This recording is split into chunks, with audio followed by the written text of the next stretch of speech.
Michelson Morley experiment did not disprove ether, because it was fundamentally flawed. October 18, 2024.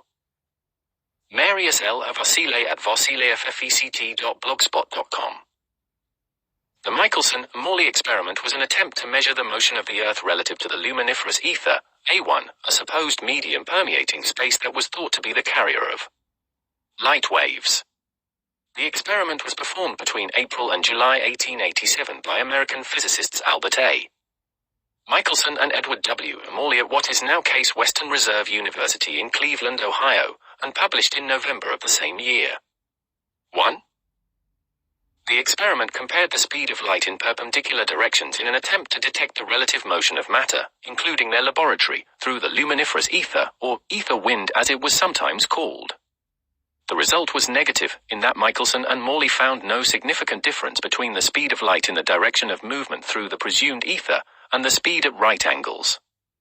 This result is generally considered to be the first strong evidence against some ether theories, as well as initiating a line of research that eventually led to special relativity, which rules out motion against an ether.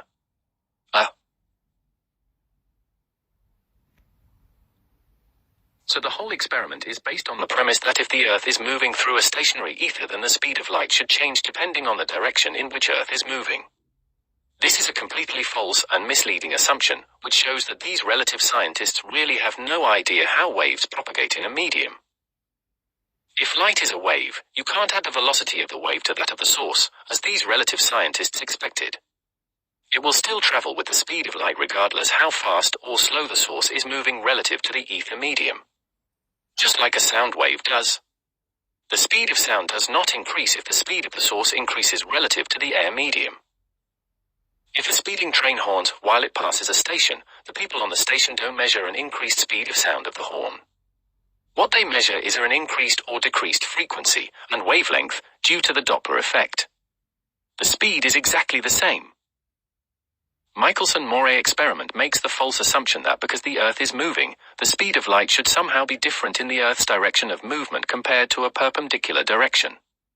This is completely false if light is a wave in a stationary ether, which was the main assumption of the experiment. It will travel at exactly the same speed regardless of the speed or orientation of the source.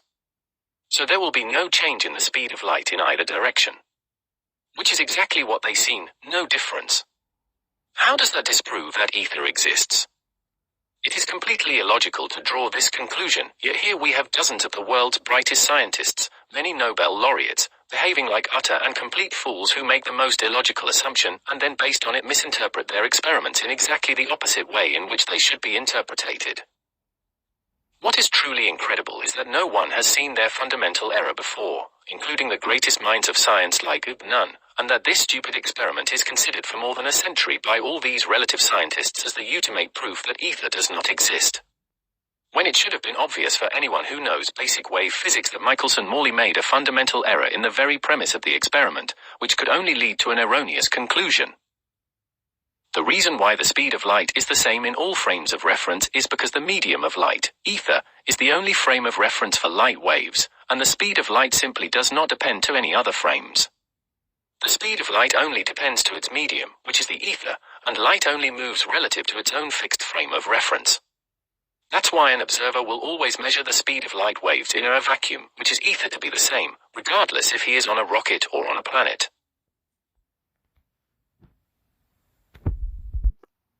Planet.